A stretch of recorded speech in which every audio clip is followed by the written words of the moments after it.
អូនសំបងបែកគ្នាព្រមអូនដឹងខ្លួនថាខំអូនប្រមោចិនស្មងឲ្យទៅបរមម្នាក់ផ្សេងឃើញបងយំឈឺចាប់អូនក៏ទឹកភ្នែកហូរថ្លែងប្រឹងសំដែងអារម្មណ៍លួងបងអូនថាមិនស្មានសោះថានឹងជួបរឿងបែបហ្នឹងហើយអូនក៏មិនធ្លាប់ថានឹងចោលបងយកថ្មីរនលេងសើចនឹងគេហើយជ្រុលមិនអាចដោះដីព្រោះគេធ្វើអ្វីផ្ដាច់យក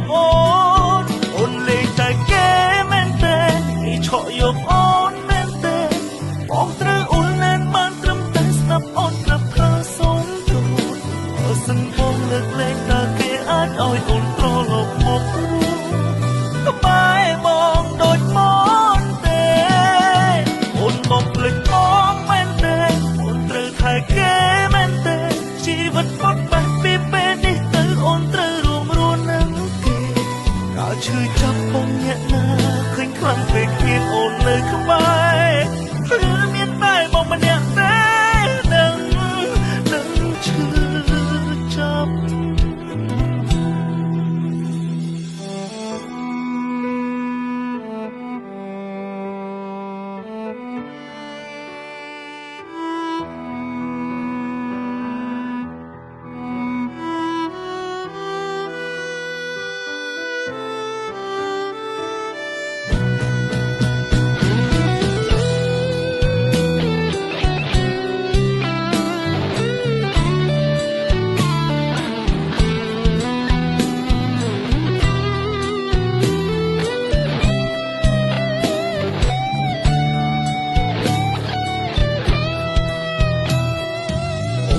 មិនស្មានសោះថានឹងជួបរឿងបែបហ្នឹង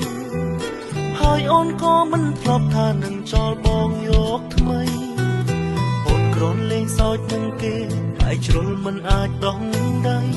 ព្រោះគេធ្វើអ្វីផ្ដាច់យកអូនលេងតែគេមែនទេគេឆក់យកអូនមែនទេ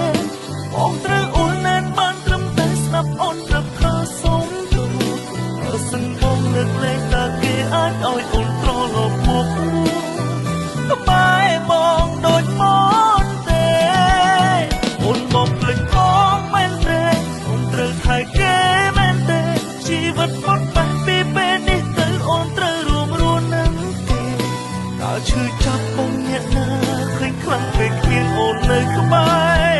រឬមានតែបងម្នាក់ទេនឹងឈឺចាប់អូនលេងតែគេមែនទេគេឆក់យកអូនមែនទេបងត្រូវអូនណែនបានត្រឹមតែស្ដាប់អូនប្រាប់ថាសូមទោសបើសិនបងលើកលែងតើគេអាចឲ្យអូនត្រឡប់មករស់ក្បែរបងដូចមកទេអូនបងភ្លេចបងមែនទេអូនត្រូវថែគេមែនទេជីវិតបត់បែនពីពេលនេះទៅអូនត្រូវរួមរស់នឹងគេអាចឈឺចាប់បងអ្នកណាឃើញខ្លាំងពេកគ្មានអូននៅក្បែរឬមានតែបងម្នាក់ទេ